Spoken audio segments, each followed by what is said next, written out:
Մալացիա շուկայում երեք բավականին մեծ հրդեհ է փաստորեն։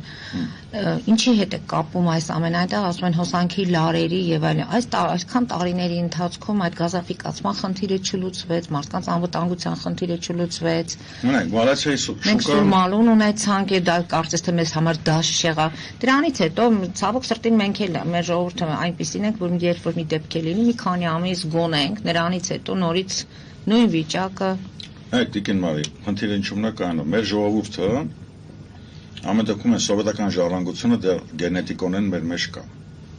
Մալացիայի շուկայի հետ կապված, Մալացիայի շուկան, ինչպես նաև Սուրմալուի շուկան, դրանք այլ անձի սեփականություններ են։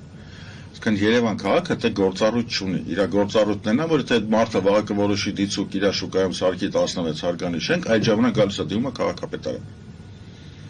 Այսինքն այնտեղ հոսանքի լարերը լավ կլինեն կամ վատ կլինեն, դա հոսանքի լարերը դա ներքին գործերի նախարարության խնդիրն է, որպես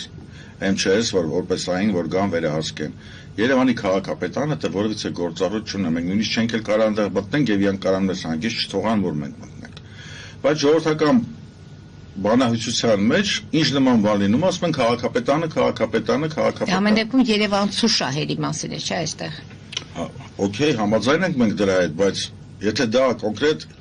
X ազնվորության սեփականությունն է, ինչ պետք է անի Երևանի քաղաքապետը։ Հիմա մեզանից ցանկացածը սուրի իր սեփականությունն է։ Հիմա այն բնակարանի հետ Երևանի քաղաքապետը կարող է ինչ-որ բան անի։ Բնականաբար ոչ։